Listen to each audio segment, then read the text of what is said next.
Good deal. Thank y'all for being here. Good afternoon. I guess this is the first, if you didn't go to media days, this is our first live media interaction. So welcome back. Hopefully we can stay like this. And I think we're functioning on Facebook. Good first day. Basically flag football day one. Really hard to tell until we get some pads on. But I thought our guys had really good energy. We went split squads today. And reason behind that is one of the things last year that we found out was a real positive.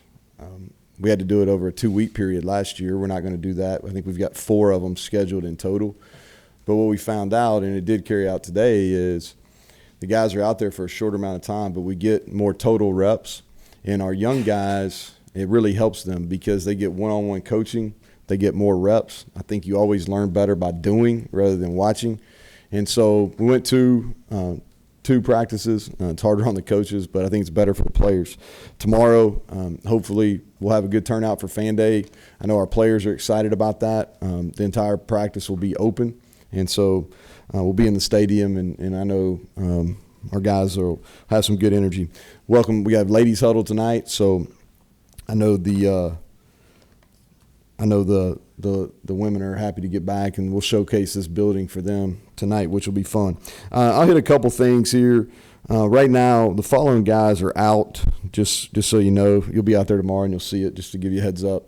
Michael Laughlin, dealing with a minor injury. He's out for right now, precautionary as much as anything. Ja'Cory Hammett has an ACL injury that he's still recovering from. He's a ways away from being ready. He did that in his high school season last year. And Naeem Muhammad had off-season surgery, and he's out right now, and he'll probably be out for a few more weeks. On a positive injury note, Evan Staley kicked today, almost 9 months from his injury. Vince Blankenship, our head athletic trainer, really bragged on him.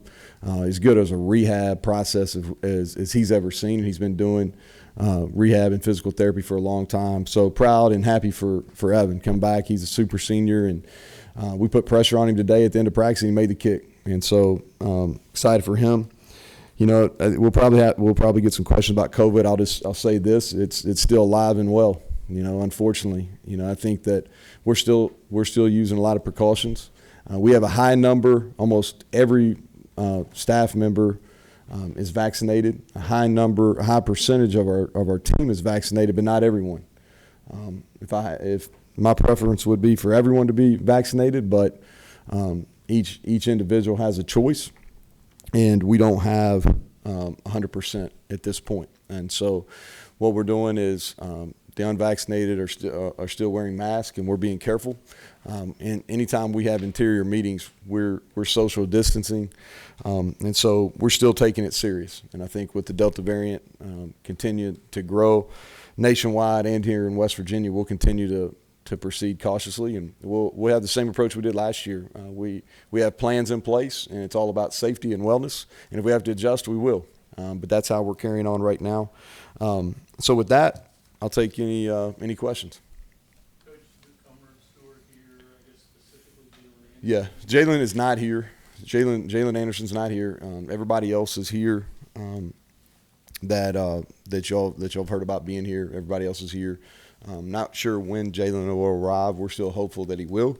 Some clearinghouse things going on, but he is the only one that's not here right now. Coach, you mentioned last year that you expected to learn some things by doing the split squad and get some benefits out of them. What were a couple of the things that you found that are good that have carried over to kind of extend it this year a little bit? Yeah, we do a lot of drill work special teams-wise, and by splitting the squad, we found some guys last year that really helped us as the year went on special teams, and we wouldn't have recognized them because they probably would have been on scout team early on in camp, but because we were split squad, they got live reps, and we're very proficient at the drills, so that's one positive. The other thing, too, is I think as you go through the season, you experience injuries.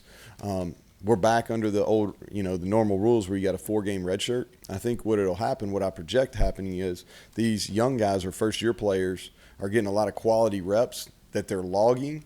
And so now when we have to use them or when they're needed to use them in their 4 games, they're going to be more prepared to do that.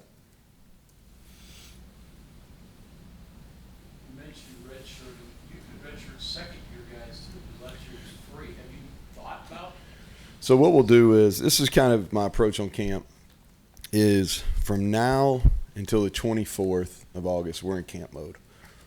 We'll finish camp on the 24th. Our school starts on the 18th, but the way we're really approaching preseason camp is it ends on the 24th. And then we'll start Maryland prep on the 25th. And we'll stay away from making redshirt decisions or anything like that. But you're right. I mean, we definitely could. The way we're attacking most of the guys that played limited roles last year, we're really perceiving them as redshirt freshmen already. But we could redshirt them for sure. Coach, how are you guys physically? Guys that jumped out this summer that worked out. What do you see there from some of your guys? Yeah, I think there's physically. I think we have the best. From athletic training and a strength conditioning, I think we have the best in the country. I really do. I think we've made a lot of gains here nutritionally. I think two bodies that are a lot different are Jared Dagey. He has changed his body, very close to the same weight, but the makeup is totally different. He's down under 10 body fat percentage, which is a huge improvement for him, and he's been diligent about it. And Akeem Messidor has really changed his body. Those are two guys physically, when you see them out there in helmets running around for the first time, you're like, okay, there's a significant difference than when we got done with the spring game. But we had a really good summer. I think we approached this like in this way. You have your winter, kind of the first quarter, your spring ball second. Now the third quarter is your summer. Now we're in the fourth quarter of the year, and starts with preseason camp going into the season. But I like where we are physically. Longer, leaner guys. Is your composition what you want it to look like for your team? We're getting there. We really are. I like the way our receiver core looks. We've got a good mix of length and speed. I think we've got some running backs that can do some different things. We got some versatility at tight end between guys that are receiver types and prototypical blockers. I think that's a good mix. Offensive line, we look a lot better. There's a significant difference in how we look. We probably don't have the number of bodies that we need, probably one recruiting class away from that. Defensively, we need to get some depth on the defensive line. But, we roll out there, and our first six guys, they looked the part. Linebackers, the additions we've made are guys that have length and size. Secondary, again, our first group is, they're experienced, and I think we got a chance to be really good. We've got to develop. That's one of the things in camp, that those young guys in the secondary, in the second group, which is critical, and they've got a ton of reps today. We ran them all in the first practice. They got to come on, and that's going to be a defining group for how we go this season, because I don't perceive us going through totally healthy again. Transfers, you mentioned sort of the linebackers, but you took 4 plus Nestor from the spring. So what did you see out of them? You think they're guys that can help you right away? Do they have to help you right away? Yeah, well, we'll just go by them one by one. If I miss somebody, you'll call me out on it. But Doug is a lot more confident in this practice than he was at any point during the spring. I just think that he's an extremely humble guy, and he wanted to make sure that he earned his spot. I think he was a little unsure what we were trying to get him to do. We bounced him around a lot in the spring from positions. Thought he was a lot more confident today, and I look forward to him having a great fall camp, and we need him to play. We do. And then kind of moving down, Lance Dixon at will linebacker, athletically. He's what you want. He's got good length. He can run. He's got to learn the scheme. He got here in May, and we worked to get him in condition because he wasn't out of place in the spring, so that's a work in progress. I think Deshaun Stevens is a proven player, and we need him. I think he's got a bevy of skills that fit kind of what we do. In Maine, they used him very similar to how we're going to use him. They blitzed him quite a bit. They blitzed him interior on the exterior, and then he stood up and played in the box, and he's a big physical guy, and you'll notice that when you see him tomorrow. Charles Woods is a guy that, again, really, really good career at Illinois State. I like him because he's a quick learner. He loves football, just kind of goes to work every day. And he's had a great workman-like attitude since he's been here. Middleton's only been here for a couple weeks. You'll notice him. He'll immediately stick out to you tomorrow. He's a big guy. I think credit to him. He's a lot leaner than he played last year at Tennessee. And we need him again, we need him to be a player. I think it's going to take a little bit. I don't think it's fair to have expectations that during the first month of the season that he's going to be a big factor for us. I think he's going to have to play into, into shape, and it's going to take him a little bit of time. I just think interior body-wise, it's, whether you're playing 5 technique 3 or nose, it takes a little time in our scheme because we move so much, and there's a lot of timing. But he will be a factor for us as we move through the season. I get everybody? You mentioned Nestor. You do concentrate him at guard now? Yeah, we're working him more at guard. I think that's the best place for him. That's where he got all his reps today. And we'll play it by ear. We're not just saying, hey, he has to play guard, but that's where he's getting his reps right now. I know no patch yet, obviously, but how do you feel about your tackles? What they did this summer and how they felt? Yeah, their bodies look better. I mean, I think that when you see them tomorrow, I mean, they look the part of a Power 5 tackles. What we need from Yates is some urgency, and he's got to be physical. He's got a lot of reps, and he played well last year at times. And I think as his confidence increases, and confidence is earned repetitions in my mind, I think as his confidence increases, he's got a chance to be a really good player. Parker Moore had a really good offseason. He's got to play better than he did last year, which he will. He's got a better understanding of defensive football. He's got a better understanding of what we're trying to do. So I think he got better as the spring went on, and I anticipate him getting better as we go through fall. And then Wyatt Milam will be in the mix as well. Of all the positions where you got transfers, which one's the hardest to learn? Hardest to learn. I think offensive line is hard because Doug was here in the spring, so that makes it easier for him. But at offensive line, so many things change. Your picture changes.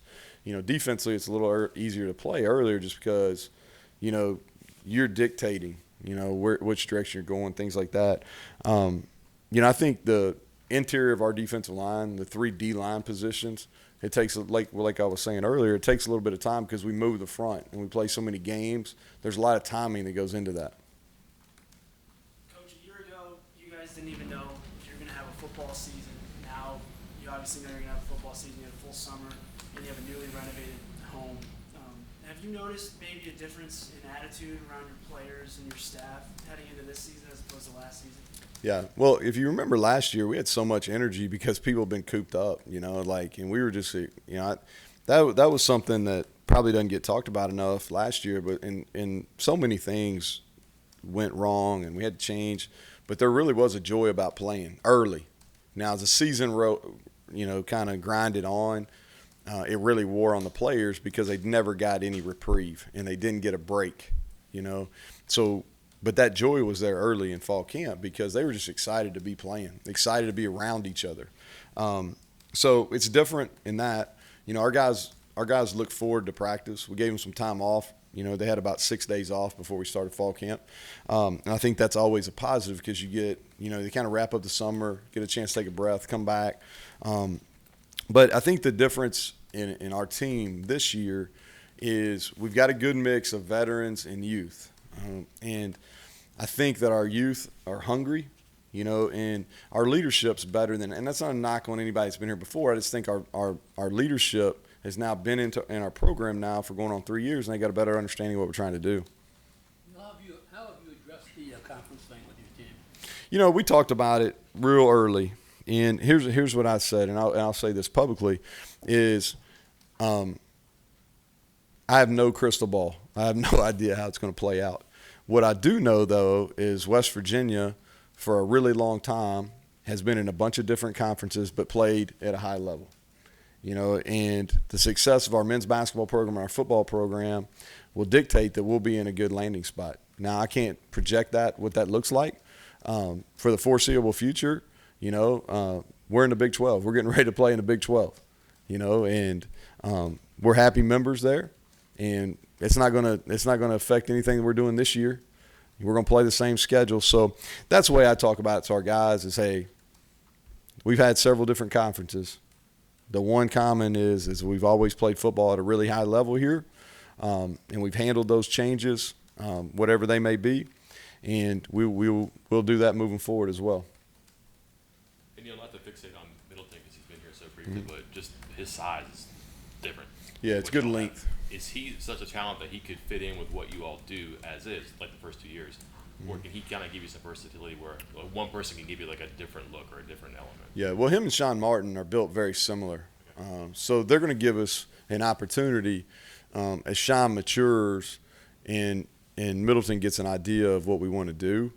But they give us the capability to play heavy fives or even play into four eyes, which is some looks that some teams that are playing at a high level in our league do. So it does give us a little versatility. What's going to take Darrell a little bit of time is, the position we're asking him to play, he's going to play on the edge. He's going to play head up. He's going to play three technique. All the things we asked Dante to do, we're going to use him in a lot of the same ways. And it just takes a little bit of time, and you're talking about a guy that's been here maybe 2 weeks now. How many walk-ons have you brought in camp? I don't know. I'll have Mike release that. I don't know that off the top of my head. We've got our guys. I thought we had a really good walk-on class this year. That's something that we've really tried to do, especially here in state. Because if you look at it, as I went back and looked at the teams that were really good here, especially on the special teams. There's been a lot of guys from the state of West Virginia that walked on here and made a significant contribution on special teams and earned a scholarship, and that's something that we actually talked about yesterday in our team meeting. But I'll have Monty get you those numbers. I don't know right offhand. Who are you looking for from X-ray low this year? Yeah, I think this is his time. I do. Kind of battled a foot injury all year last year. He's been one of the best special teams players here now, going on 3 years. And he's got a great opportunity. We moved Josh Chandler over to Mike linebacker. He's playing Will, competing there with Lance Dixon. We know he's going to be a heavy contributor on special teams. He's been he's been a great special teams player. But I think it's time for him. I think it's a great opportunity for him to, in this preseason camp, to earn quality playing time on defense. You talked about being creative, with adding people. Do you like what you're able to do? Do you feel like you address most of your needs? Yeah. Caleb Coleman is the other transfer that I didn't hit on. We're playing him right now, kind of bouncing him back between spear and safety. He can really run. He's got great length. I want to make sure I add to that. We did. Maybe wanted to add maybe one more defensive back. I guess the normal coach answers is, yeah, we got everybody we wanted. But no, we probably wanted to add one defensive back, but we didn't. We never want to stretch, and it's easy to turn those scholarships over into the next class. So that was we probably wanted to add one more defensive back. I feel good what we have. We're just going to be depending on some freshmen. Is Sean Stevens a Mike or a Van? He's Mike. Okay. Yep, playing Mike. Coach, one of the focuses in the spring was to find a number 2 back to Letty. How's that search looking? Is Tony looking like the guy? How's it looking? Yeah, if we play tomorrow, Tony Mathis would be the number 2 back. He came out of spring as the number 2 back. Had a great offseason according to Mike Joseph. Mike gave him one of the awards that he gives out at the end of the summer. Tony also won an award at the end of spring, based on his winter performance. And he had a good first day today. So if we played, he would. And I think that Justin Johnson will be a factor in that. We really like him. In day one, he made a couple of plays today. We really liked his high school film. We thought that, he was one of the guys that we were most excited about in that recruiting class.